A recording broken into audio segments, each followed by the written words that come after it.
Esta charla es, hablando con Juan más o menos, pues me estuvo indicando tema de tiempos y demás. Hay bastantes diapositivas, de hecho hay una por minuto.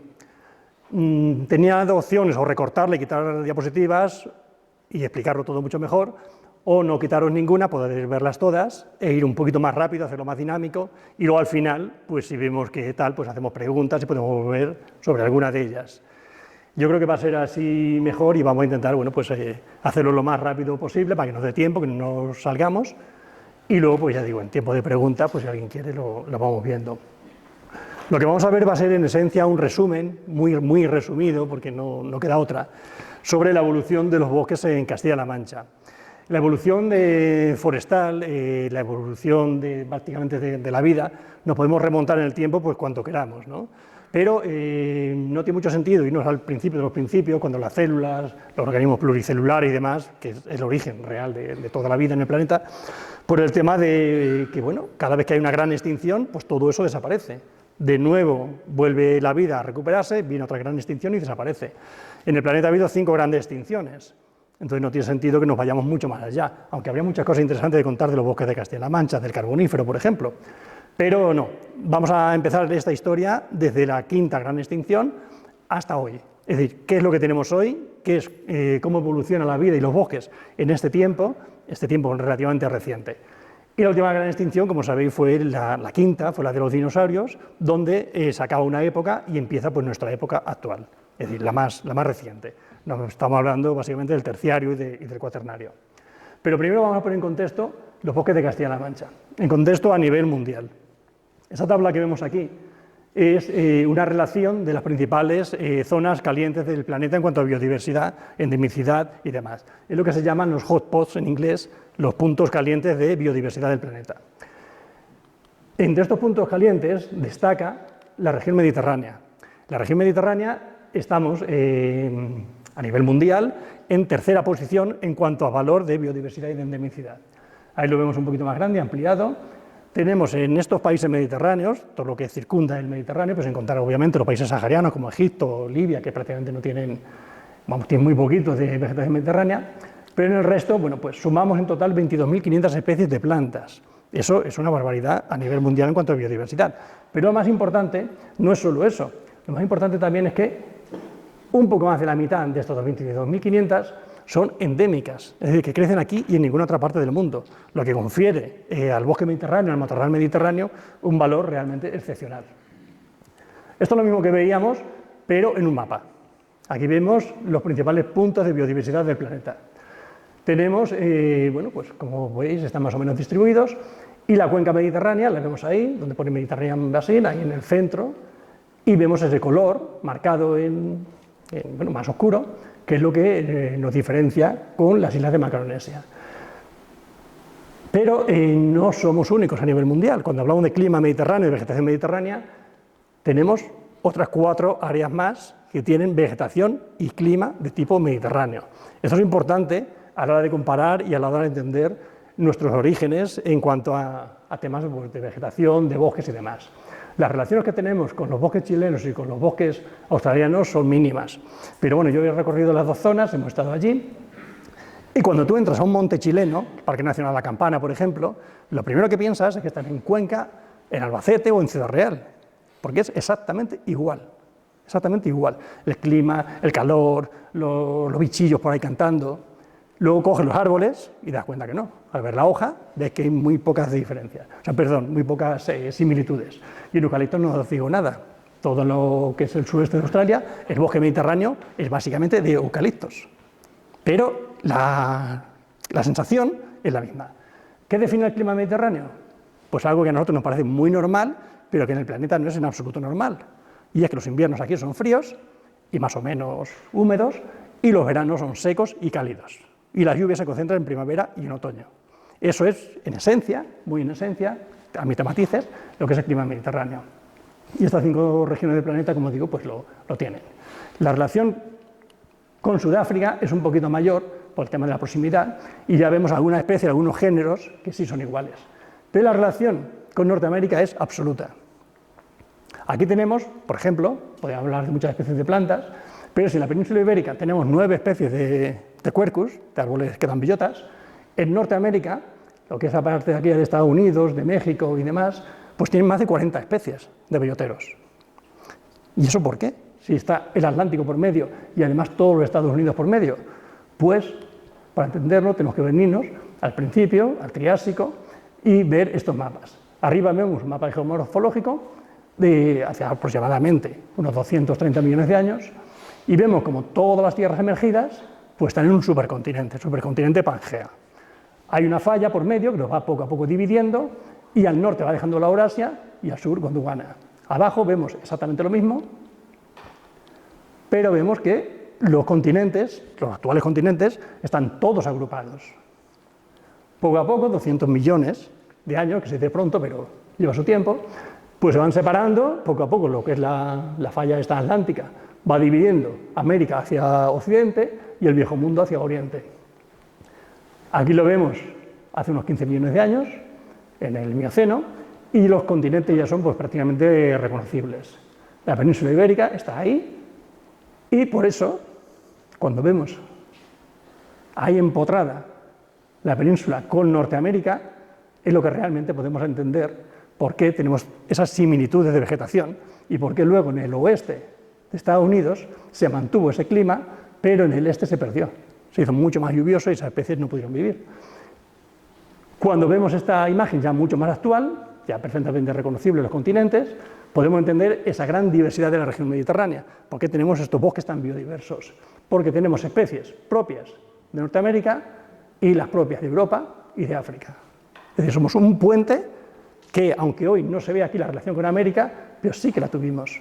Y cuando andas por California, por toda esta zona, cuando llegaron los primeros descubridores españoles en el siglo XVI, que básicamente sabéis que eran extremeños, castellanos, andaluces, pues se quedaron realmente fascinados, porque para llegar aquí, primero tenían que atravesar selvas, montañas, desiertos, pero claro, cuando llegan aquí y ven sus bosques y sus dehesas, igual que en Extremadura, dirán, ¿pero esto qué?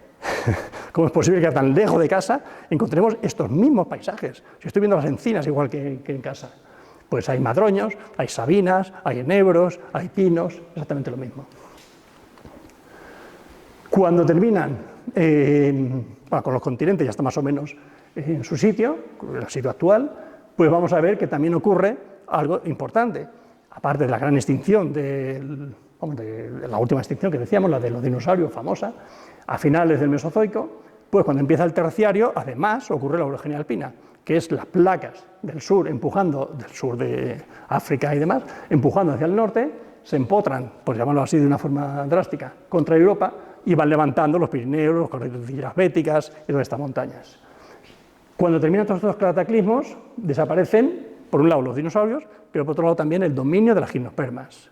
Hasta entonces, los bosques de coníferas eran normales, y a partir de ahí, todo se trastoca. Empiezan a surgir unas nuevas especies, que aunque tenían ancestros en el Mesozoico, pero cuando realmente se vuelven dominantes es ahora en el Terciario, que son las angiospermas.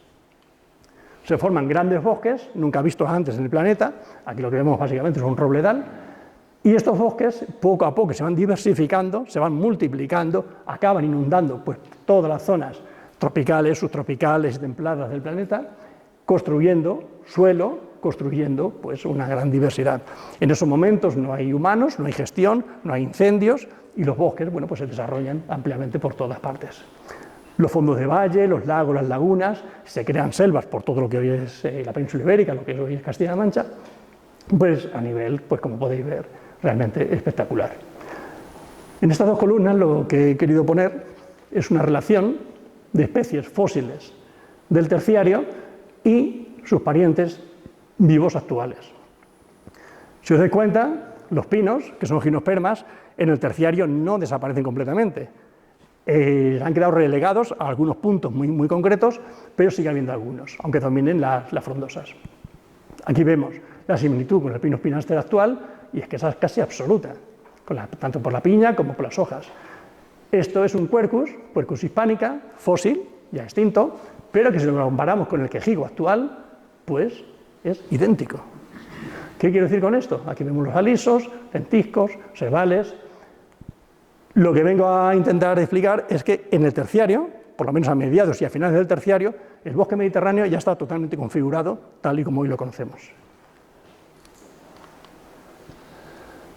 No todos son bosques en el terciario. Antes estamos viendo unos bosques densos, de robles, en los ríos, las ripisilvas que se organizaban, pero en La Mancha vamos a imaginárnosla así. Un espacio abierto, sabanoide, que curiosamente en las montañas hay bosques, en los ríos, en los fondos de valle hay ríos, perdona, hay bosques, pero aquí en plena llanura no. ¿Por qué? Si el suelo es mejor que las montañas. Bueno, las encinas como están hoy prácticamente ya existían, el clima era muy similar al actual, pero hay algo que realmente mantiene estos espacios abiertos, y es la megafauna. Una megafauna, ya sabemos que los dinosaurios desaparecieron hace ya muchos millones de años, ya están totalmente olvidados en el planeta, y los mamíferos empiezan a desarrollarse, empiezan a crecer y a alcanzar tamaños pues, bastante grandes. Aquí vemos un anisodon apoyado en una encina, y estos animales, estos grandes animales, lo que hacían era pues, apoyarse con esos grandes brazos, pues cogían pues, todas las ramas de las encinas, las tronchaban, las tiraban, para coger pues, el alimento que eran las hojas y las bellotas.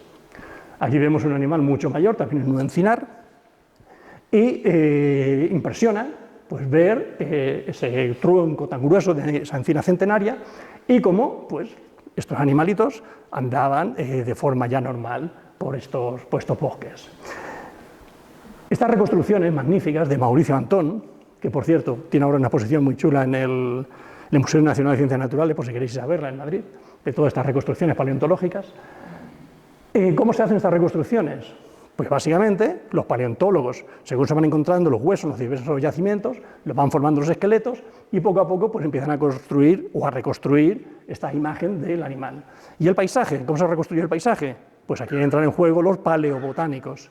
Estos paleobotánicos van dando toda una serie de información y entre unos y otros pues van reconstruyendo no solo el animal, sino el hábitat en que vivía, que básicamente, pues, como veis, es un encinar.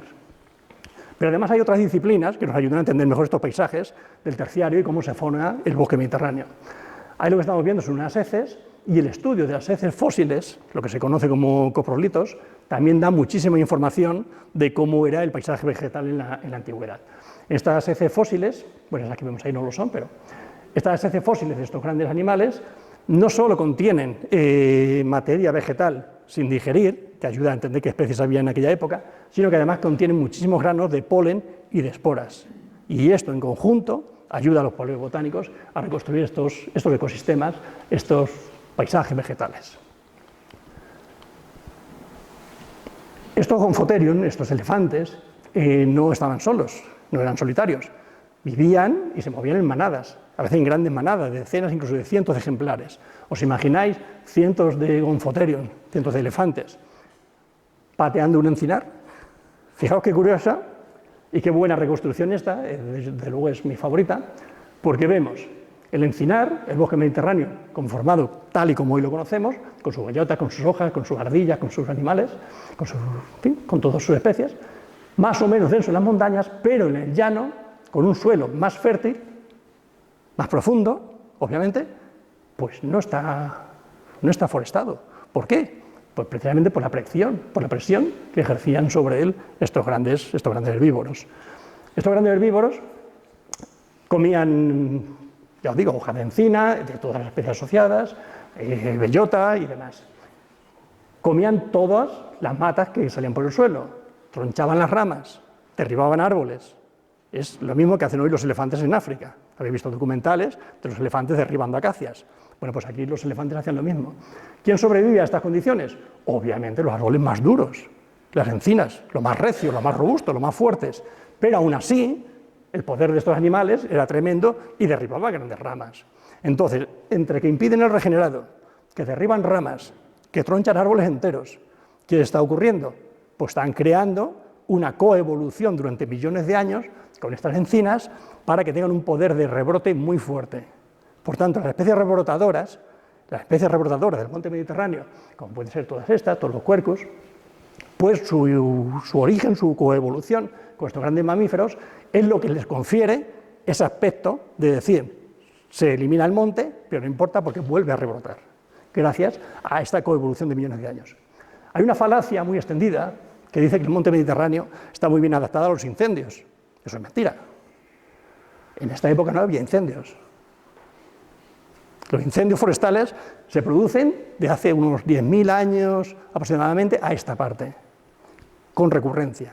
Antes podía haber un incendio forestal cada 500 años, cada 1.000 años, o sea, barbaridades de tiempo. ¿A quién favorecen los incendios forestales entonces? Pues a las especies pirófitas, a los pinos, a las jaras, a los eucaliptos, a estas especies sí que les favorecen. Pero al bosque mediterráneo, tal y como está configurado en el terciario o en los periodos interglaciares, desde luego no. Aquí vemos un paisaje también espléndido, una reconstrucción mucho más reciente y de hace ya solo 9 millones de años. Estos animales, estos fósiles, se han encontrado básicamente en el yacimiento de Batallones. Eso está en Madrid, y Madrid, bueno, pues es centro de España y puede ser Castilla-La Mancha. Aquí vemos un paisaje típico de cómo era Castilla-La Mancha, una reconstrucción buenísima de Mauricio Antón, y vemos, bueno, pues todo un grupo de animales.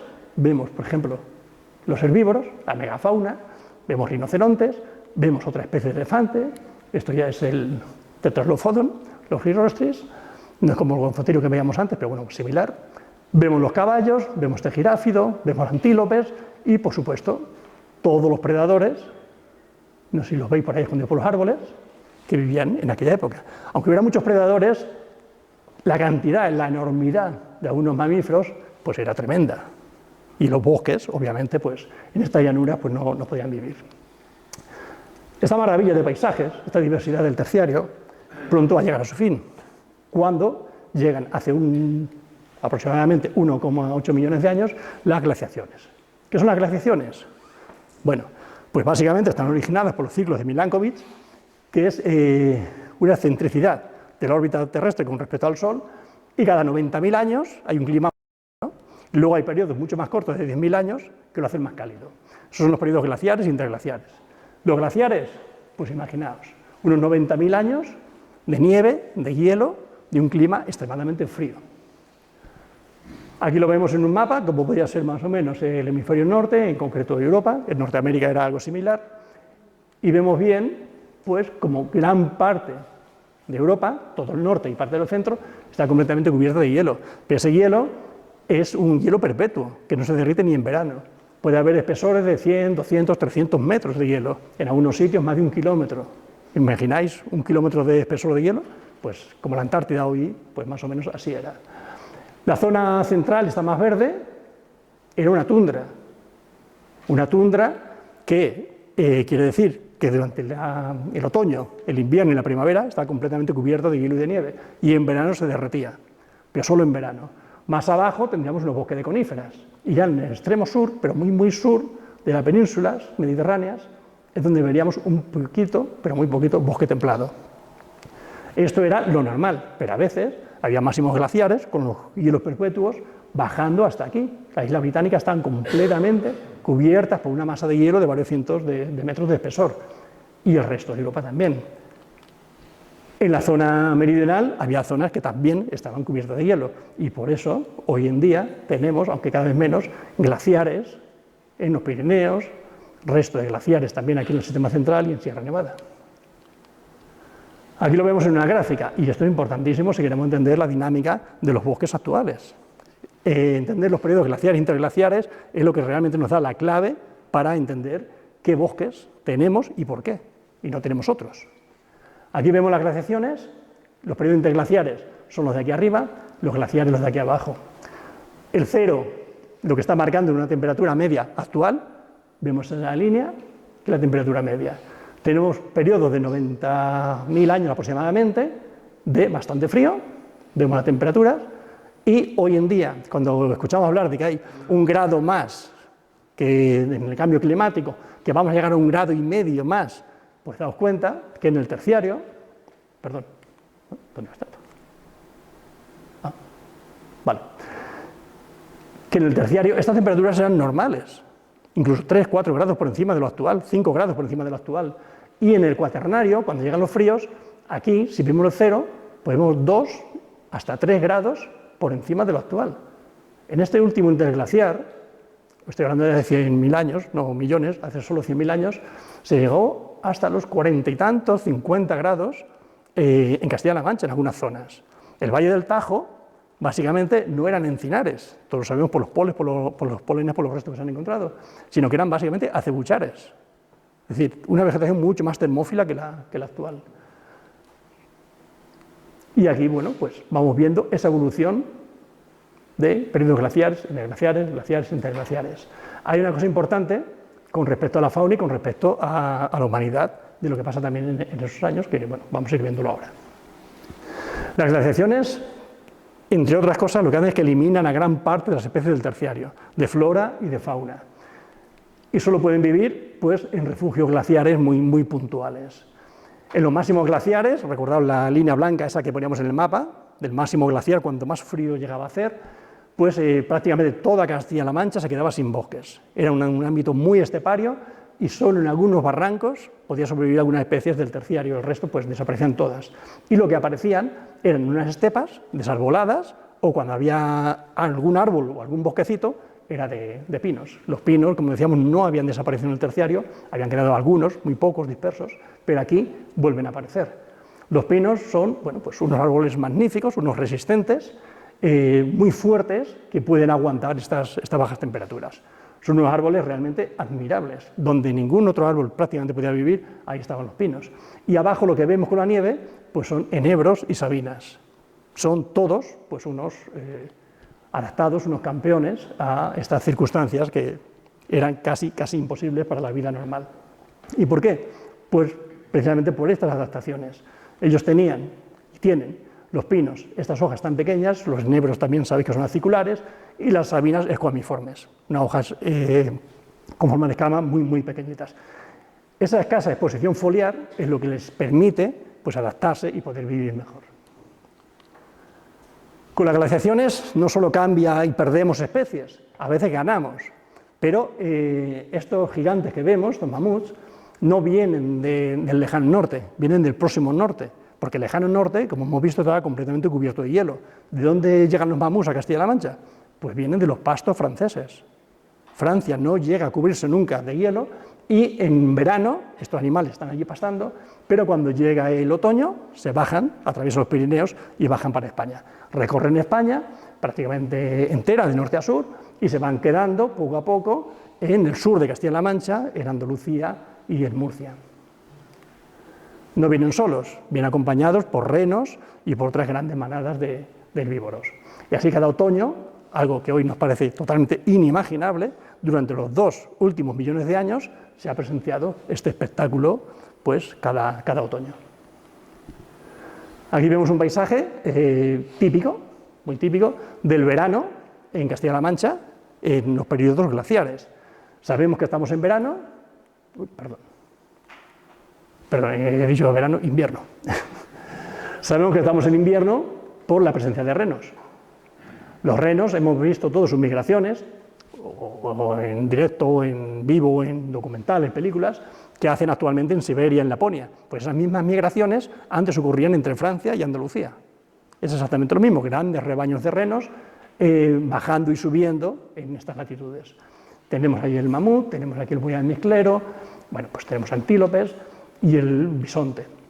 El bisonte está solitario en este dibujo, pero obviamente eran manadas de bisontes lo que había. Este es el bisón priscus, que aparece en numerosos yacimientos y que desde luego no tiene nada que ver con el bisonte que ahora se pretende reintroducir en España. El árbol significativo, un pino, y lo que se ve en la lejanía, pinos, porque no pueden vivir otras especies en estos paisajes abiertos. ¿Y dónde están las encinas? ¿Dónde están los alcornoques? ¿Dónde están los acebuches del terciario?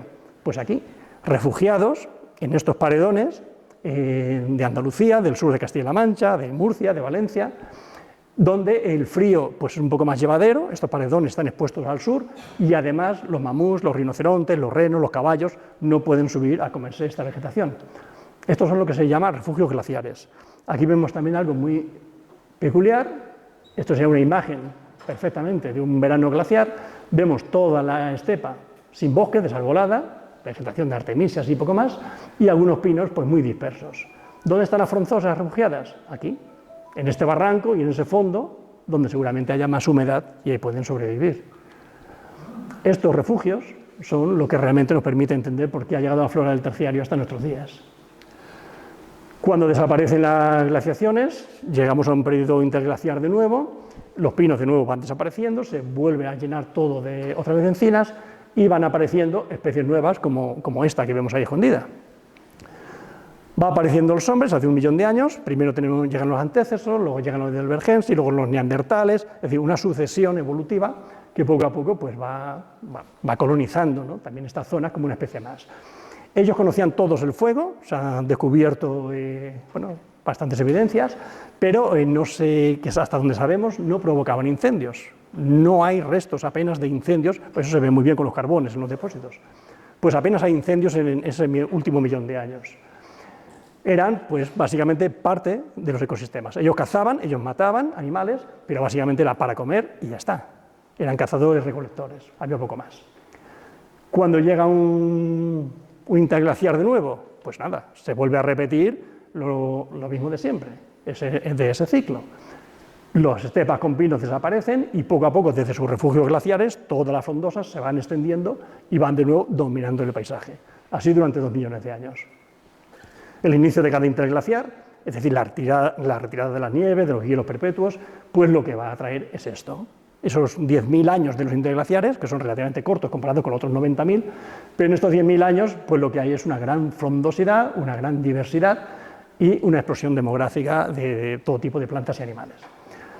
Aquí vamos a ver ya un espacio de tiempo mucho más corto, que son los últimos 20.000 años, desde hace 20.000 años a la actualidad. La línea azul lo que está marcando son las temperaturas, el cero, este que vemos aquí, marca la temperatura media que correspondería al siglo XX, y esa línea, esa es la temperatura media que más o menos tenemos hoy.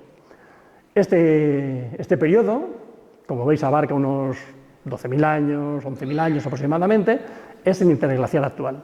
Y venimos de un periodo glaciar con temperaturas mucho, pero que mucho más bajas. Ya veis, hasta 9 grados menos de lo que tenemos hoy, que es un auténtico disparate. O sea, un frío que hoy, cuando bajan las temperaturas medio grado, 1 grado de media en todo el planeta, pues hay un enfriamiento del planeta. Imaginaos con 8 o 9 grados menos. Bueno, esta gráfica es muy significativa, primero porque quiero que veáis la transición de un paisaje glaciar a un interglaciar en los últimos 20.000 años, es decir, estamos hablando del último glaciar y del actual interglaciar. Vemos como poco a poco las temperaturas van subiendo y aquí hay una gran anomalía. Esa gran anomalía es el Dryas reciente, para el Younger Dryas de los ingleses, y ha dado mucho que hablar en los círculos científicos durante décadas. No se sabía por qué había pasado, por qué esas temperaturas que poco a poco van subiendo, que es lo normal después de cada interglaciar, perdón, de cada glaciar, y sin embargo ocurre esto que dura casi 1000 años y está en todos los registros fósiles del planeta. ¿Qué ha pasado ahí? Bueno, pues ya se ha sabido en los últimos años y fue básicamente no un meteorito, sino una lluvia de meteoritos que estuvo cayendo durante varios siglos en el planeta. Estos meteoritos, esta lluvia de meteoritos continua, ese golpeo continuo, lo que provocó fueron incendios forestales por todo el planeta. Y esos carbones se han descubierto un poco aquí y allá y produjeron además pues ese enfriamiento de casi 1000 años. Las pruebas, aquí. ¿Veis el pequeño estrato negro en esta gran estratigrafía más blanquecina del fondo de un lago? Bueno, pues esa bandita negra ha aparecido por todo el planeta. Está en los 5 continentes. ¿Qué es esa banda negra? Pues básicamente carbones. Carbones de los incendios que provocó esa lluvia de meteoritos. ¿Por qué sabemos que son meteoritos? Porque fijaos, cuando se extraen muestras de todo el perfil, pues justo en esta banda se disparan los niveles de nanoesferas, microdiamantes, iridio, es decir, materiales que solo están en los meteoritos. Así poco a poco, entre glaciaciones, lluvias de meteoritos y otros avatares, vamos perdiendo vegetación del terciario poco a poco. Aquí vemos 3 especies que se han librado de milagro a esas extinciones, que todavía seguimos teniendo en Castilla-La Mancha. Estamos viendo aquí el Prunus lusitanica, el loro, los abedules y los plátanos. Son especies muy resistentes, pero no pueden vivir en plena meseta. Es decir, viven en refugios glaciares que milagrosamente se han librado del frío, del hielo y de esos incendios que abrasaron y que arrasaron con toda la región. Sin embargo, no han tenido la misma suerte los liquidámbar, los abetos y los carpes. Los liquidambars se perdieron con las primeras glaciaciones, los abetos aguantaron casi hasta la última, y el carpe, pues casi también. El liquidámbar lo hemos perdido completamente de España, de la península ibérica, incluso de Europa. Hay muchísimos restos fósiles por aquí, pero fósiles. Los abetos los fuimos perdiendo poco a poco con el paso de las glaciaciones, glaciación interglaciar, ya sabéis el ciclo, los fuimos perdiendo poco a poco, pero aún sobreviven en el norte y en el sur de España, pero ya en Castilla-La Mancha no, desde hace varios miles de años. Y los carpes sobreviven en el extremo norte de España, pero en Castilla-La Mancha los hemos perdido completamente, todo por causas naturales. ¿Qué nos queda entonces, ahora en este interglaciar? Bueno, pues los árboles más resistentes, los más duros, los más robustos a todas estas condiciones y a todos estos avatares históricos. Tenemos los encinares, que son con diferencia los bosques primigenios, los bosques auténticos de Castilla-La Mancha. Si tuviéramos que elegir un árbol de Castilla-La Mancha, obviamente sería la encina. Es el más robusto, es el más antiguo, o bueno, uno de los más antiguos, y además pues muy resistente y adaptable a todo tipo de climas. Esta fotografía de aquí abajo la he puesto a propósito porque, además de los encinares dominan, como vemos, las llanuras, pero si imaginamos La Mancha hace 4, 5, 6, 7.000 años antes de la influencia humana, lo que nos vamos a encontrar va a ser ese inmenso encinar. Y en toda la periferia de La Mancha, en las 4 provincias, lo que va a haber son bosques de quejigos. Esos bosques de quejigos no tienen una banda definida, se mezclan con los encinares, pero en el centro de La Mancha, en la parte más cálida de La Mancha, la más soleada, la más seca, en los veranos, pues los quejigos les cuesta, pero aún así había quejigos. Con lo cual estos bosques de encinas puros de manchegos, o del campo de Calatrava o de la Manchuela, pues básicamente también tenían quejigo, más o menos en función de si estuviéramos en el centro o en la periferia, coscojas y otros árboles. Pero las encinas también estaban en las montañas, y baja montaña, incluso alta montaña. Esto es la Sierra de las Cabras, aquí en el extremo sur de Albacete. Y vemos el encinar con unos árboles, unos pinos escarchados, que están ahí entre las encinas. Estos pinos no los ha plantado nadie, son naturales, son supervivientes de los periodos glaciares e interglaciares, supervivientes del terciario, y están ahí refugiados, esperando que llegue el próximo glaciar para poder extenderse por el paisaje.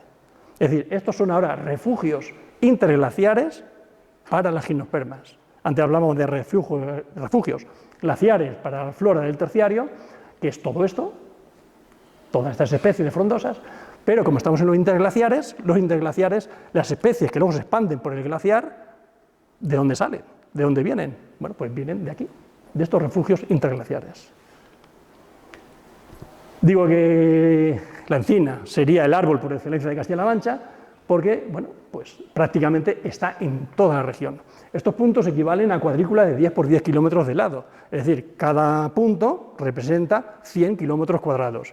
Cuando hicimos este mapa para el libro de árboles y arbustos autóctonos de Castilla-La Mancha, pues nos dimos cuenta pronto que era, obviamente, el árbol más extendido por la región.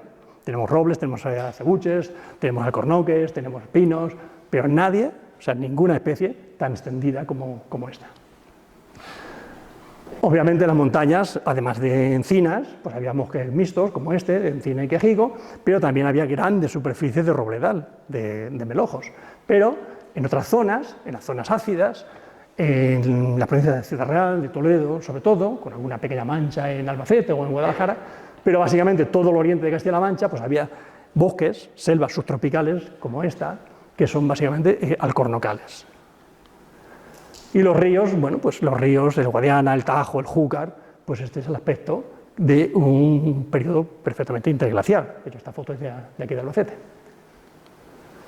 No todos son bosques, son periodos interglaciares, o sea, no todos son bosques lo que tendríamos hoy en día. Hay pequeñas áreas que no son forestales, pero son muy pequeñas, apenas un 5, un 6% de lo que es Castilla-La Mancha, y serían, pues esto, tablas, lagunas, campos de yesos, pedrizas y demás. No son terrenos forestales, pero aún así atesoran pues una gran diversidad.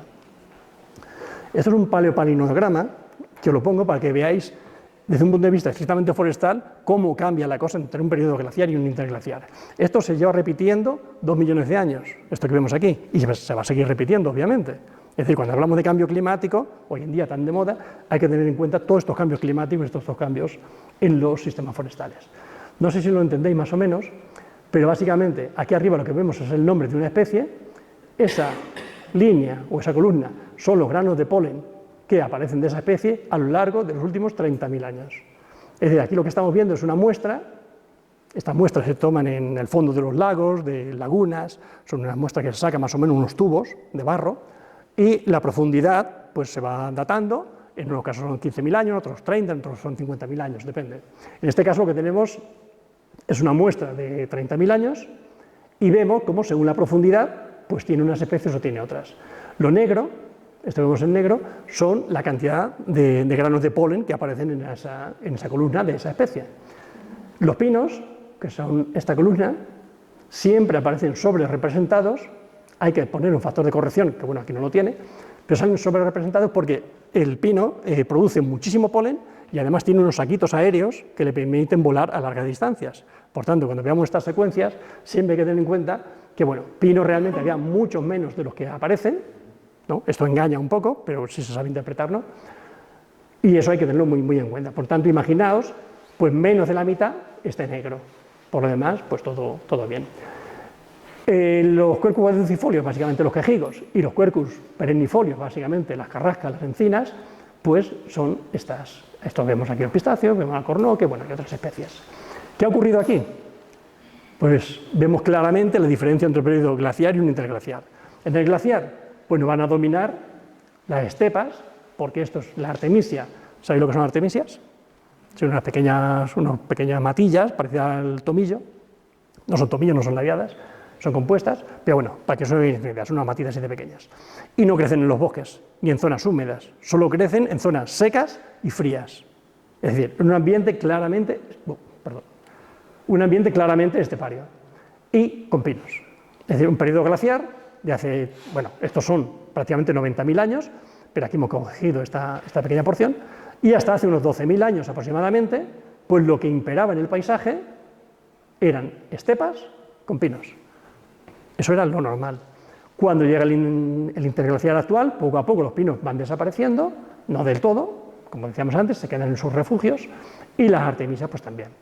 ¿Qué ocurre? Pues que entonces, con el mejor clima, más calor, más lluvia, pues aparecen los bosques mucho más biodiversos de carrascas y de quejigos.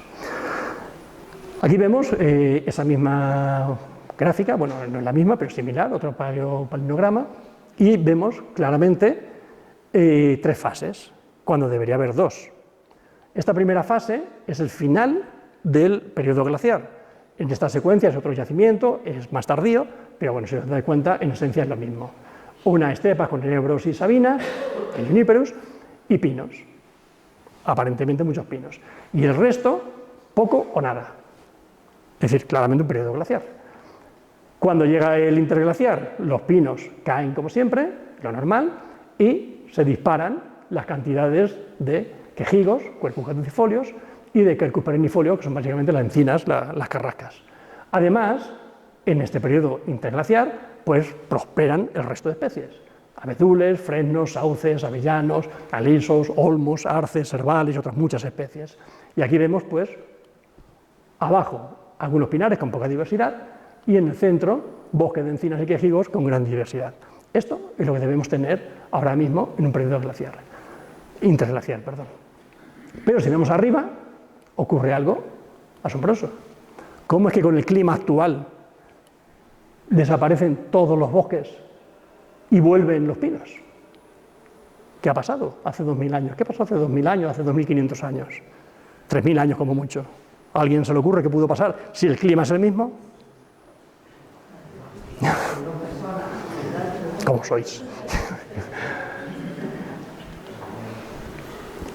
Bueno, esta totalmente anormal desaparición de los bosques de frondosas y la reaparición de los pinares protagonizando los paisajes es algo que obviamente llamaría muchísimo la atención, porque no ha habido ningún cataclismo extraterrestre ni ha habido ninguna glaciación.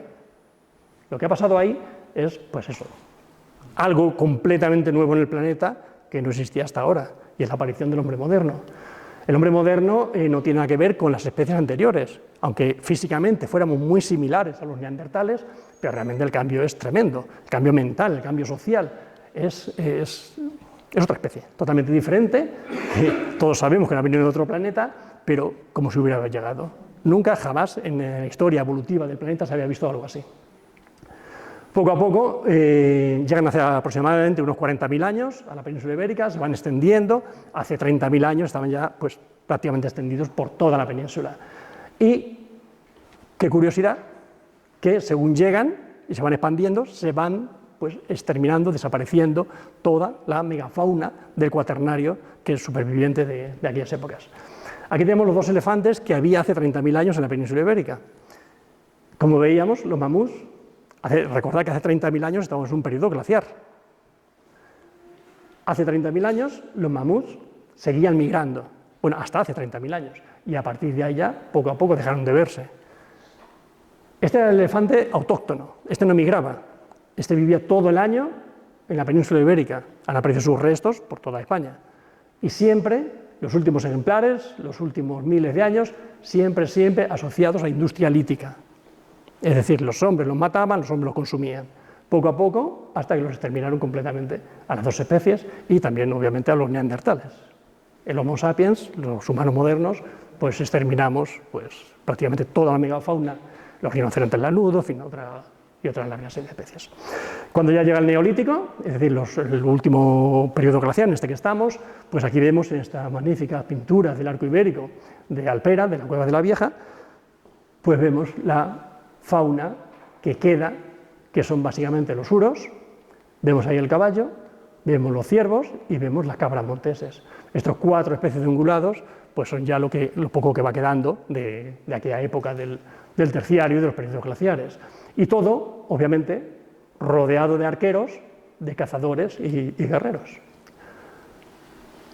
Con el Calcolítico, con la Edad del Bronce, con la Edad del Hierro, bueno, pues se termina definitivamente con la Edad de Piedra, los cazadores recolectores ya son historia, y evidentemente empiezan a aparecer en los yacimientos pues, hachas y sierras metálicas, con lo cual el impacto del hombre sobre la naturaleza ya no es solo de cazar y recolectar, obviamente ya está cortando árboles, ya está manipulando el sistema.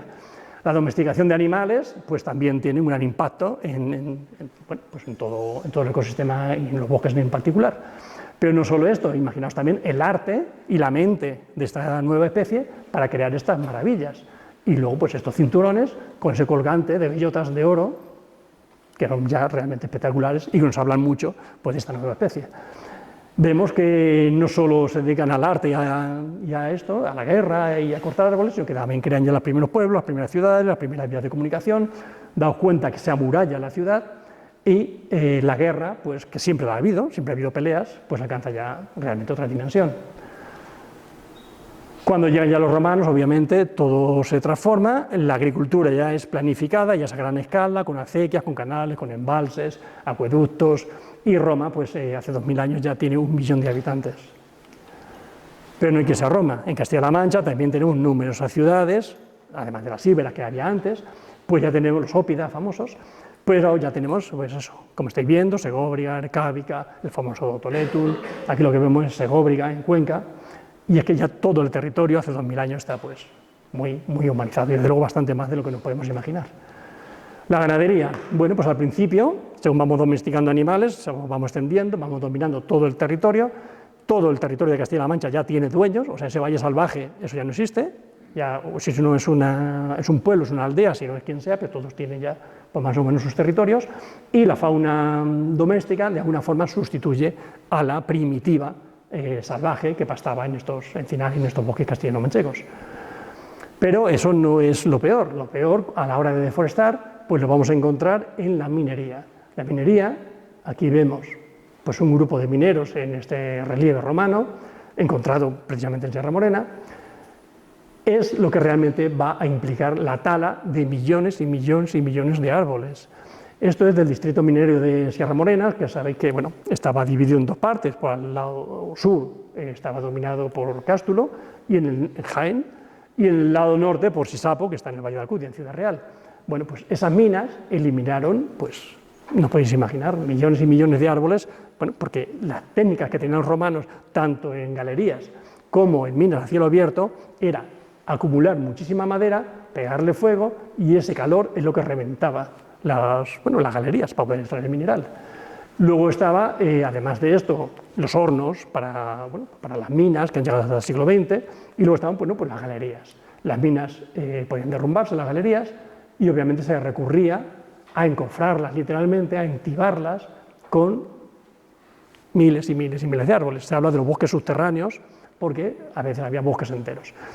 El entibamiento con madera llegó, como veis en esta fotografía en blanco y negro, pues hasta el siglo XX. Estos hombres que veis aquí no son mineros, son entibadores. Y su árbol preferido para entibar, esto es Ciudad Real, su árbol preferido para entibar era el quejigo, porque decían que cuando la galería, la mina, se venía abajo, estos árboles se quejaban, y al escuchar el quejío, ellos podían salir corriendo. Cuando se van acabando los quejigos, estamos ya en el siglo XX, pues echan mano de pino y de eucalipto, y obviamente eso ya no les gustaba, porque eran más traicioneros. Entonces lo que vemos aquí son minas con miles y miles y miles de troncos de quejigo. Es una de las facetas que también pues, se conoce muy poco, pero que contribuyó a deforestar muchísimo. Y esto tan malo o peor es el carboneo. De Chillón, de la estación de Chillón, en Ciudad Real salían trenes enteros cargados de carbón, trenes enteros, de carbón vegetal estamos hablando, que se hacía pues, precisamente con encina, pino, roble, alcornoque, en fin, todos los árboles que había por la zona. Las fraguas, las ferrerías hicieron muchísimo daño a los bosques, mucho más del que imaginamos y que como apenas hay constancias, pues lo ignoramos, pero suele ser terrible. Y luego estaba la construcción, las maderas, las vigas que se utilizaban. Imaginaos que en Castilla-La Mancha todos los pueblos, todas las casas se techaban con vigas de madera. Hoy ya no, eso ha desaparecido, pero antiguamente eran las vigas que se utilizaban. Millones y millones de árboles para hacer las vigas de todas las casas de Castilla-La Mancha. La marina influyó también, pero bastante menos de lo que nos imaginamos. La marina lo que quería era unos buenos troncos, unos árboles rectos, duró aquellos 300, 400 años y se acabó. Los árboles pequeños los dejaban y los árboles demasiado viejos también, porque no valían. Los árboles muy viejos pues distribuían bellotas y los jóvenes crecían, con lo cual la marina hizo un daño bastante relativo y menor del que se le quiere aplicar. El carboneo, la minería, la fragua, las ferrerías fue mucho peor. Llegamos así pues a un paisaje totalmente matorralizado, como vemos aquí. Los árboles desaparecen y poco a poco, aunque se corten los árboles, rebrotan, tienen bastante suelo, han ido acumulando suelo durante millones de años. Pero ese suelo poco a poco se va perdiendo por el sobrepastoreo, incendios, cuando intenta rebrotar la vegetación el pastoreo no le deja y así continuamente. Aquí vemos un paisaje típico, que los que hayáis estado por Ciudad Real, Extremadura, toda esa zona lo conoceréis, Córdoba, Toledo. Son los jarales, los inmensos jarales que siempre llamaron la atención a los viajeros europeos cuando pasaban por estas regiones. Pero ¿cómo se puede haber llegado a formar esto? Bueno, pues esto se formó por el incendio de los pastores. Los pastores cada 4 o 5 años le pegaban fuego al monte. Cuando el monte empezaba a embastecerse, como ellos llaman, embastecerse, que empezaba de nuevo a echar vegetación leñosa, le volvían a pegar fuego. Y así cada 4 o 5 años durante siglos y siglos, formando estos paisajes matorralizados. Los pastores han sido pues, los causantes directos de la gran deforestación de España. Y estas imágenes pues, son terribles. Cuando hablas aquí en los pueblos, pues todo el mundo te decía con naturalidad de los fuegos, esos son los pastores, esos son los pastores. Ya en el siglo XV, en el siglo XVI, hubo pragmáticas de los reyes católicos y de otros, de Felipe II, para acabar con esto. Pero obviamente no se podía. ¿Quién ponía puertas al campo? ¿Quién ponía guardas detrás de cada pastor? Era imposible. Los pastores lo que hacían es que le pegaban fuego, se iban a sus pastos de Soria, de Segovia, de Burgos, y luego, pues cuando volvían, ya tenían el pasto fresco, listo para las ovejas. A los 3 o 4 años, poco a poco empezaba de nuevo a embastecerse, y cuando se iban, le pegaban fuego de nuevo. Y así, como digo, siglo tras siglo. ¿Qué ocurre? Pues que llegamos a un paisaje como este, muy típico pues, de Albacete, de Murcia, de Granada, del interior, que vemos que en vez de estar lleno de encinas, que es como debería estar, pues nos encontramos esto. La llanura completamente cultivada, deforestada obviamente, al fondo vemos algunas montañas, y aquí pues unas laderas muy erosionadas, el bosque de ribera ha desaparecido completamente, y algunos pinos, por aquí dispersos. Entonces, claro, es un paisaje glaciar, claramente glaciar. Artificial, humano, pero aparentemente esta fotografía podía pasar perfectamente con un paisaje glaciar. ¿Y los pinos? ¿Por qué empiezan a extenderse los pinos? Bueno, primero, por su carácter pionero y colonizador. Es decir, en las zonas en las que no hay vegetación, en las que ha desaparecido el bosque natural, el bosque de encina, de quejigos, de robles, pues los pinos tienen un potencial de colonizador que puede ser, de cara a la sequía, de cara al sol y demás, compiten mejor que otras especies. Luego está la serotinidad, que es algo muy curioso y muy interesante.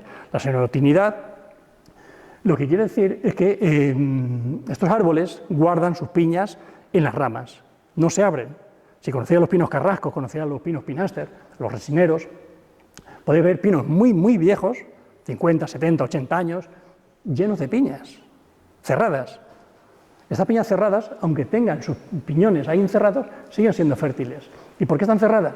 Porque están esperando unas temperaturas muy altas de 40 y tantos, 50 grados. Y eso en la naturaleza, ¿cuándo se da? Con un incendio forestal.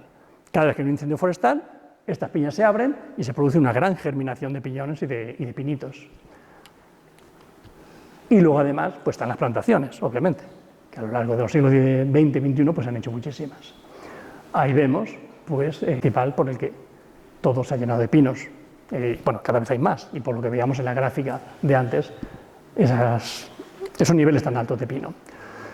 En los últimos 80 años se han plantado en España aproximadamente entre el patrimonio forestal del Estado, la Dirección General de Montes, el ICONA, las comunidades autónomas, las empresas actualmente, los planes de reforestación de tierras agrarias. Si hacemos la suma de todo, pues y sigue, la suma sigue, con esto de ahora de que captura carbono y demás, se siguen plantando muchos árboles, bueno, pues más del 90% son pinos de todo lo que se planta. Es decir, estamos transformando completamente el paisaje natural en un paisaje que no tiene absolutamente nada que ver. Esta imagen es del sur de Albacete y daos cuenta los inmensos pinares que hay. Es decir, la zona de Pinus helepensis debería estar completamente cubierta por encinas y coscojas. La de Pinaster, pues completamente cubierta por quejigos, encinas, y la de arriba, de Pinus nigra, pues más o menos como la veis, con Pinus nigra. Es decir, los pinos siempre han estado aquí, no los criminalicemos, son especies autóctonas que siempre han vivido en sus refugios, pero claro, no así. O sea, el paisaje es totalmente diferente al que debería haber. Y mientras tanto, cuando recorremos Castilla-La Mancha, nos vemos esto con cierta frecuencia. Porque estorban para el pivot, porque estorban para la concentración parcelaria, porque estorban para esto, porque estorban para lo otro. De forma legal, ilegal o alegal, se siguen arrancando encinas por toda Castilla-La Mancha, encinas centenarias. Esta que vemos aquí, esta que vemos aquí en concreto, nadie la ha arrancado, se ha caído ya sola por el aire y por unas podas un poco polémicas. Esta es la encina de las 1000 ovejas, del Valle de Alcudia, un punto turístico bastante resaltable en muchos mapas. Bueno, pues al final también ha caído. Poco a poco las encinas las vamos perdiendo. Y cuando queremos reforestar, pues reforestemos. Pero lo normal, ya os decía antes, más del 90% de las veces lo que se ponen son pinos. ¿Qué deberíamos reforestar aquí, a la vista del paisaje? Pues parece obvio, ¿no? Pero ponemos pinos. Aquí vemos dos imágenes de los Montes de Toledo, de Cabañeros. Esto es lo que debería haber y esto es lo que hay. El clima es el mismo y los suelos son los mismos. Antiguamente solo había de esto. Los pastores lo fueron eliminando poco a poco, con los incendios que os decía, y luego pues a la hora de reforestar, pues en vez de recuperar el bosque, pues se hace esto. El matorral está muy denostado. Eso, bueno, pues es algo que hay que eliminar. De hecho, en muchos textos técnicos se le denomina combustible. Hay que eliminar combustible para evitar los incendios forestales. Todo se está llenando de monte. Hay que limpiar los montes, hay que eliminar todo esto. Hay que limpiar el suelo para que no se queme, obviamente. Si lo dejamos así, cuando viene un incendio de suelo, si no llega a las copas, pues fantástico, el incendio pasa y el monte sigue. Pero aquí, bueno, eso, vamos, se achicharra sí o sí. Entonces, para evitarlo, pues obviamente lo que hay que hacer es limpiarlo y eliminar todo eso. Pero si nos fijamos, vemos, bueno, aparte de las encinas, de que ya les cuesta tirar con el clima y con los suelos actuales que hemos provocado nosotros, vemos una gran biodiversidad de especies vegetales, de especies animales, de polinizadores, de todo, ¿no? Cosa que no tenemos aquí. Es decir, que incluso el matorral, tan denostado, es mucho más valioso que plantaciones monoespecíficas, sea de la especie que sea. Aquí hay pinos, pero puede ser cualquier otra. Europeas, Están en los estudios publicados, si a alguien le interesa le puedo dar algunos. Y las conclusiones son prácticamente siempre las mismas, con variaciones. Comparando el bosque y matorral autóctono con las plantaciones monoespecíficas, sean pinos, eucaliptos o lo que sea. Vemos que la resiliencia frente al cambio climático, y esto es importantísimo en los tiempos que corren, es altísima en el bosque y matorral autóctono comparado con las plantaciones monoespecíficas, que siempre en todos los estudios sale nulo o negativo. En cuanto a biodiversidad, tanto aérea como la del suelo, es decir, la que no vemos, la que está bajo el suelo, pues igual. Aquí los niveles altísimos y aquí, bueno, pues vemos cómo cambian bastante la cosa. Con función de ecosistemas, la creación de suelo, la creación de suelo, nutrientes, de humedad y demás, igual. La captación de carbono también sería una función ecosistémica y posiblemente por eso es porque tiene el positivo, porque los pinares, los eucaliptales, las plantaciones monoespecíficas, ya digo, sean de la especie que sean, pues obviamente transpiran y absorben carbono. Entonces, ese positivo está ahí por eso. La productividad se entiende económica, constante y sonante, monetizable, pues igual. En estos ecosistemas, a la larga, son mucho más productivos que estos. ¿Por qué? Porque estos sí, la madera vale un dinero, obviamente, pero el trabajo que ha costado ponerlos, las máquinas, los jornales, las obras, más, luego la limpieza, cuando van creciendo, los resalveos, los clareos, las podas, cuando sumas todo lo que te has gastado, cuando vendes la madera, dices, ostras, pues tampoco queda tanto. Lo que ocurre es que esto normalmente lo pagamos, cuando son montes públicos, pues lo pagamos entre todos. Y luego la venta de madera, pues el beneficio es lo que da la administración. Aquí vemos un paisaje de Cuenca, un paisaje totalmente desarbolado, imaginadlo, totalmente desarbolado por los pastores. Aquí vemos el corral de ganado antiguo, quedan alguna encina, alguna mata, pero muy poco, muy poco. Cuando se abandona el pastoreo, porque bueno, ya nadie quiere ser pastor, las ganaderías están desapareciendo, pues en vez de recuperar el viejo bosque, pues se llena todo de pinos. Esto es una práctica completamente habitual, no solo en Castilla-La Mancha, sino en toda España. ¿Y qué ha pasado con los bosques riparios? Ahí nos han puesto pinos, obviamente, pero la gran mayoría de los ríos, arroyos y demás se han canalizado y se están llenando poco a poco de especies exóticas. Esto es ahora mismo pues, el aspecto natural de la mayor parte de las partes bajas de los ríos. Las vegas inicialmente se cultivaron, se hicieron huertas, bueno, todo tipo de cultivo que se sigue viendo hoy con regadío, y en otras partes bueno, pues se llenaron de chopos. Ya estamos casi terminando, estamos viendo pues, qué cambio tan brutal, por llamarlo de alguna forma, ha sufrido pues, los bosques castellano-manchegos y lo que pueden hacer.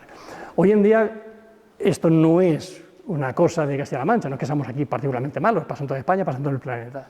Las Naciones Unidas han tomado esta década, esta que estamos, de 2021 a 2030, como el decenio para la recuperación, para la restauración de los ecosistemas. Es decir, se han dado cuenta que ya no es necesario conservar lo poco que queda. El planeta se va a pique, la naturalidad, las especies, la biodiversidad se está perdiendo continuamente. Entonces hay que restaurar, ¿vale? Vamos a restaurar.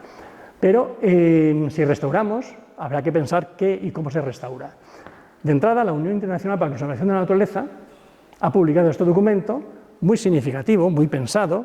Esta unión está compuesta por países de casi todo el mundo y por organizaciones no gubernamentales, universidades y demás de casi todo el mundo. Bien, pues han puesto este significativo título, muy rebuscado, que es basada en la ciencia. Es decir, la restauración de los ecosistemas no puede quedar en manos de técnicos ni de políticos. Deben ser los científicos los que asesoren y los que guíen los programas de restauración, por todo lo que se ha ido haciendo en el pasado. Y ahora acaba de aprobarse, hace nada, unas semanas, aún le quedan tramitaciones, pero ya se ha aprobado, la Ley Europea de Restauración de la Naturaleza. Y esta ley, tan novedosa, es líder a nivel mundial. Bueno, sabéis que Europa lidera muchas políticas ambientales. Bien, pues esta se propone en 2022, finalmente se ha aprobado ahora, hace unas semanas, en 2023. ¿Por qué es tan importante esta ley? Bueno, pues porque se considera que el 80% de los hábitats de Europa, el 80%, es decir, casi toda Europa, está en muy mal estado. El 70% de los suelos y acuíferos están erosionados, sobreexplotados o contaminados. Y los polinizadores, que sin ellos no podríamos vivir, pues el 10%, que se sepa, porque hay que hacer mucho estudio aquí todavía, pero como mínimo el 10% están en peligro de extinción. Vamos a restaurar la naturaleza. Venga, de acuerdo. ¿Qué hace falta? Pues lo primero es dinero. ¿De dónde sale el dinero? Pues tendrá que ponerlo los estados, ¿no? Europa, como son tan piquimiquis, se han puesto a hacer sus cuentas y cuánto dinero nos va a costar a los europeos restaurar la naturaleza. Es decir, deshacer los desmanes del pasado. Esto es la parte de España. Lo han visto estado por estado y aquí vemos lo que le va a costar a España restaurar la naturaleza. 1.451 millones de euros. A ver qué nos pone. Las comunidades autónomas, el Estado, pero eso es lo que nos va a costar. Ahora bien, estas cabezas pensantes europeas también han calculado el beneficio en euros. Y esto es beneficio que supondría casi 8.000 millones. Con lo cual se reduce a coste ciudadano y tenemos que nos costará 31 euros por persona. Y el beneficio por persona será de 168. Aquí vemos una restauración, una reforestación antigua, tiene ya varias décadas, estamos en el norte de Guadalajara, y lo que estamos viendo es la eliminación de una plantación de pinos para restaurar el hábitat natural, que en esa zona son robledales y hayedos. Esto es un parque natural. Esa chapa, lo que nos está diciendo es corta de vegetación no autóctona para regenerar el bosque natural. Esto cuesta dinero. Estos trabajos cuestan dinero. Pero también costó dinero hacer lo contrario. Con lo cual ahora estamos pagando el doble por hacer las cosas mal desde un principio. Por eso ahora se aboga mucho porque sea la ciencia la que dirija todos estos programas. No se puede plantar cualquier cosa en cualquier parte, porque entonces vamos a crear problemas muchas veces mucho mayores de los que teníamos. Y al final tenemos que pagarlo entre todos. Plantar cualquier cosa en cualquier parte implica, además, la presencia de especies invasoras. Las especies invasoras van dominando todo el territorio, van comiendo cultivos, van comiendo bosques, van comiendo ecosistemas, y es un problema tremendo que está poco valorado. La UNESCO ha hecho cuentas, también, aquí a todo el mundo le da por hacer cuentas, ha ido haciendo cuentas y ha visto claramente que los tres mayores problemas de la humanidad, los problemas ambientales, que a fin de cuentas son los grandes problemas, porque vivimos en un planeta y el planeta si tiene un problema lo tenemos todos, pues los tres principales problemas son el cambio climático, la desertificación, gravísimo, y la expansión de especies exóticas e invasoras. Fijaos a qué nivel han puesto lo de las especies exóticas invasoras. O sea, como algo bastante más grave de lo que nos imaginamos la mayoría de los que estamos aquí. La erradicación de las invasoras es necesaria porque se están comiendo muchísimos cultivos, están echando a perder la calidad de los ríos de agua. En el mar Mediterráneo, todos sabéis, lo de las algas invasoras, que se están comiendo todo y los pescadores ya sacan más algas que pescado. Hay días que salen y ya solo pescan algas, son algas invasoras del Océano Índico, que las tenemos aquí en el Mediterráneo. Muchas playas están llenándose de estas algas. La gente ya no quiere ir a bañarse, se están cancelando reservas y se están arruinando muchísimos negocios por las especies invasoras. Tenemos pues que acabar un poco con esta dinámica que llevamos de destrucción forestal, de destrucción de ecosistemas y recuperarlos, como decía, basado siempre en la ciencia, siempre basado en criterios científicos, no con las ocurrencias de la ONG de turno, del ecologista de turno, del técnico de turno y mucho menos del político de turno, porque ellos lo que deben saber de política, pero no ser expertos en otros temas, para eso están los asesores científicos. Hay que hacerlo todo con mucha cabeza, todo muy bien planificado, todo muy bien coordinado, todo muy bien consensuado, utilizar siempre, el 100% de las ocasiones, semilla local. Se puede plantar directamente, se puede hacer en plantones, se puede hacer en agrupaciones vecinales, pero siempre con un asesoramiento científico. No se puede plantar lo que nos guste donde queramos, porque podemos crear problemas muy serios. Es mejor dejarlo a los expertos y lo más importante, siempre lo repetimos en charlas, en conferencias, no es plantar árboles. Lo más importante es conservar lo que tenemos. Hay retazos de bosque autóctono que se siguen eliminando. No bosque alto posiblemente, pero sí matorrales de gran diversidad. Y como no tienen valor especial, según la Directiva de Hábitats, pues se siguen eliminando estos matorrales autóctonos. Eso es lo que tenemos que impedir. O sea, tenemos que estar todos de acuerdo y todos muy, pues no sé, muy decididos para proteger lo poco que nos queda. Y luego, además, si queremos, plantamos árboles. Pero no nosotros, vamos a dejarlo en manos de profesionales.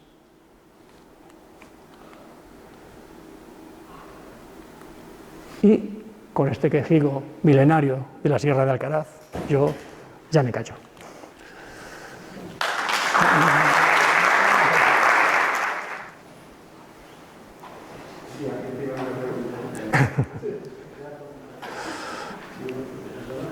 Me ha llamado mucho la atención esto de Tejera Negra, que se hayan cortado pinos porque es una ladera inclinada y el tema de la erosión, ¿no? O sea, cómo se lucha contra la erosión ahí hasta que lo nuevo plantado lo agarre ya bien. Sí, sí. Eso, esa corta matarrasa, desde luego no es aconsejable. O sea, yo he puesto la foto porque es representativa de lo que se está haciendo pues, para restaurar ecosistemas.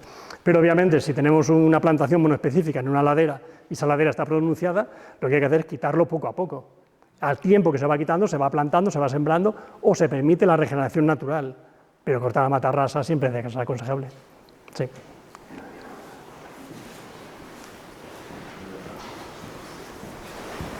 Yo he leído algún estudio que defendía que las repoblaciones que se han hecho en el último siglo con el pino, como una especie de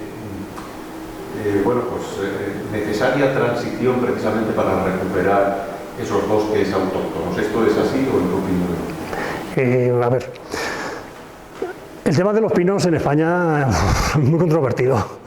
O sea, eso levanta ampollas en muchos ambientes porque se invirtió muchísimo dinero, bastante dinero, se destruyeron perfiles gráficos bastante valiosos, se destruyeron yacimientos arqueológicos bastante valiosos, hubo muchas críticas ya en los años 70, 80, que fue la peor época, porque hasta entonces los pinos se plantaban, pues cogían a los jornaleros del pueblo y todo el mundo andando con la azada y a plantar pinos por el campo.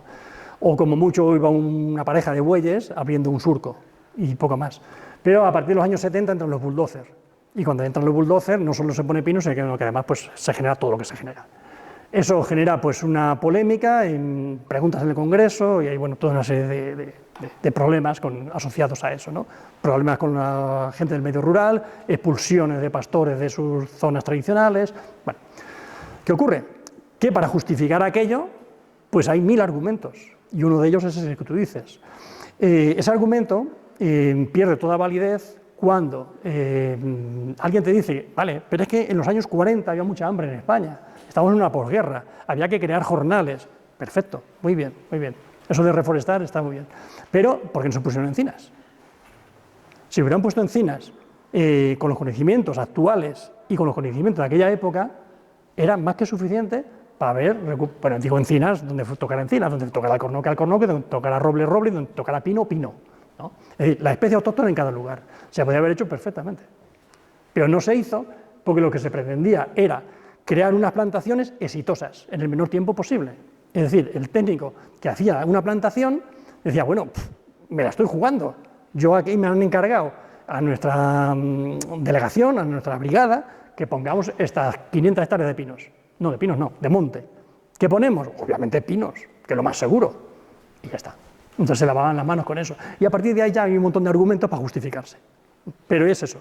Yo conozco a muchos ingenieros de montes que están muy orgullosos de sus plantaciones de pinos. De ellos o de sus padres, que también eran ingenieros de montes. Pero realmente si tú desde cero partes con encina o partes con roble, dependiendo si llueve o no llueve, depende del hábitat, pues obviamente hoy tendríamos unos bosques muy diferentes a los que tenemos. Y además los pinos cuando se ponían, obviamente tenían que crecer rápido, tenían que crecer bien y asegurarse que el dinero había estado bien invertido, pero luego claro, si no se roturaba el terreno, todo el matorral, todo el bosque mediterráneo rebrotaba. Entonces, para impedirlo, se limpiaba el terreno. Y luego, sucesivamente, cada X años, se limpia para que no se queme. La lucha contra el incendio forestal se hace limpieza de montes para eso. Cuando llegan los bulldozers, lo que se hace es que se aterraza y se elimina la vegetación persistente. Y se decepa. Hay unas fotos muy curiosas en en Sierra Madrona, en la zona de mi tesis, que al principio yo no sabía interpretar la foto aérea de los años 40, de los años 50, el vuelo americano de los 50. Entonces se ven unas parcelas de terreno en blanco y negro con unos puntos negros muy gordos en el centro, muchos puntos. Claro, yo no sabía qué era aquello, digo, un olivar no, porque un olivar es un punto más chiquitito, ese punto tan grande que podía ser como media de estas salas, y se veían esos puntos en la foto aérea distribuidos por la parcela que hoy es de pinos, en medio de un robledal. Esos puntos que son bastante gordos, ¿no? Hasta que al final ya me enteré que eran los montones de cepas que acumulaban los bulldozers para luego pegarle fuego para que no rebrotasen en la plantación de pinos. Porque no se convertía aquí en un robledal y fracasaba la plantación de pinos. Eso está ahí. Hay un libro del Valle de Alcudia de unos viajeros que viajan en los años 60 recorriendo el valle y recuerdan por la noche ver las llamas por toda la sierra y eran estos montones ardiendo. Montones de cepas de roble, cepas de encina, cepas de brezo, cepas de madroño, para que no rebrotasen. Entonces, Jesús, la situación a día de hoy, ¿cómo está? Es decir,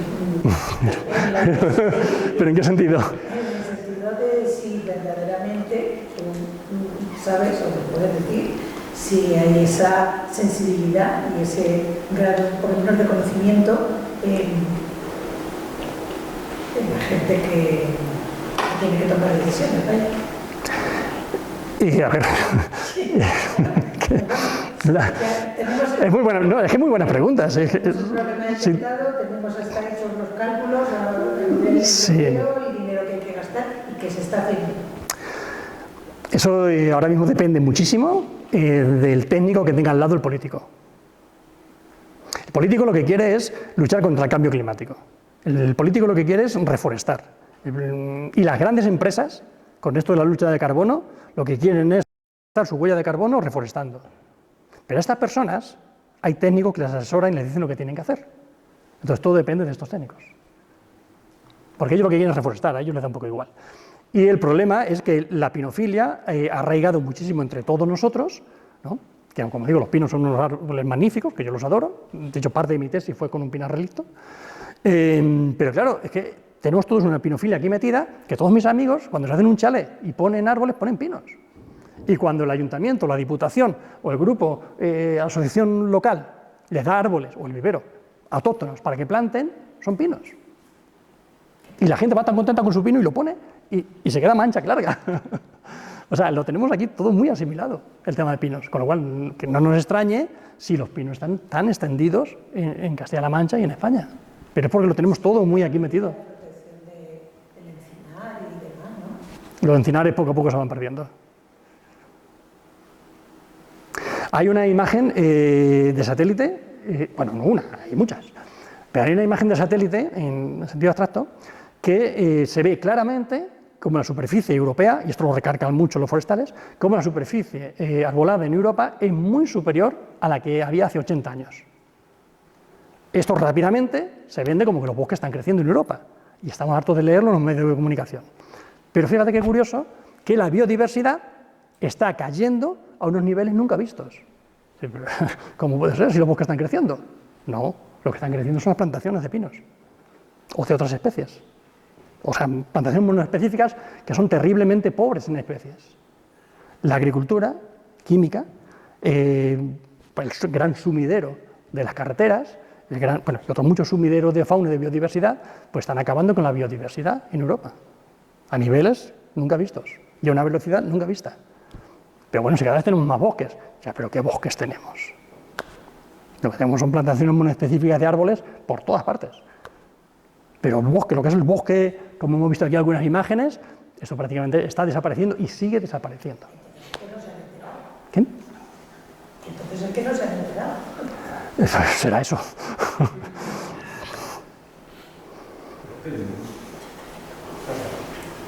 Ahora que se está hablando mucho de antropoceno o capitaloceno, como ese periodo después del Holoceno dominado por la especie humana, ¿tú dónde verías algún punto, algún periodo histórico donde poner el corte de dejar de ser la especie humana un agente de cambio del hábitat, tal y como eran los elefantes que nos has mostrado, pisoteando la dehesa y no dejar crecer a ciertas especies, ¿Dónde pones el corte entre eso, ser un agente de cambio, y ser una especie peligrosa cuyo cambio en el hábitat ha de revertirse hasta cierto punto anterior?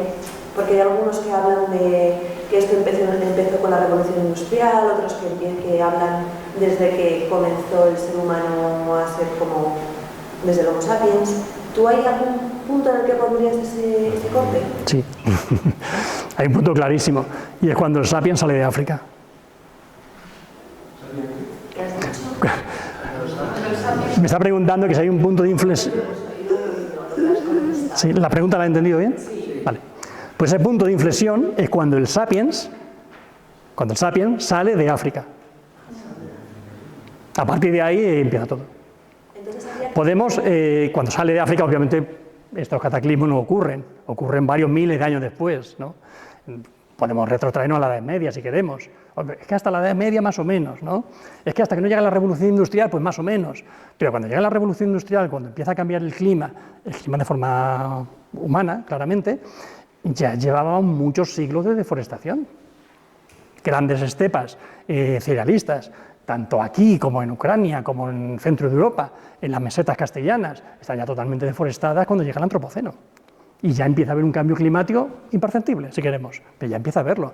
La ganadería, cuando decíamos al principio, bueno, las imágenes muy bucólicas de las ovejas, de las vacas, de los cerdos en la dehesa. Ah, qué bonito, muy bonito. El impacto sobre el medio ambiente, ¿cuál era? Pues casi nulo. O sea, hasta que los pastores empiezan a quemar los montes, el impacto era casi nulo.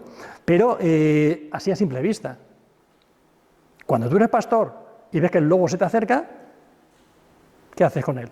Pues lo matas en cuanto puedes. Cuando el oso se te acerca, lo matas en cuanto puedes. Con lo cual el impacto de la ganadería antes de los incendios ya era también considerable sobre el medio ambiente.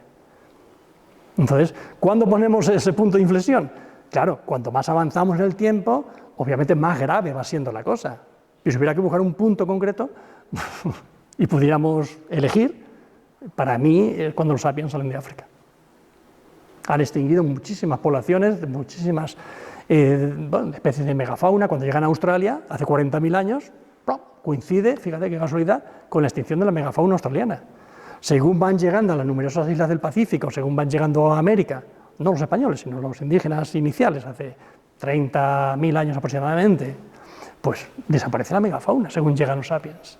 El Neandertal, 400.000 años.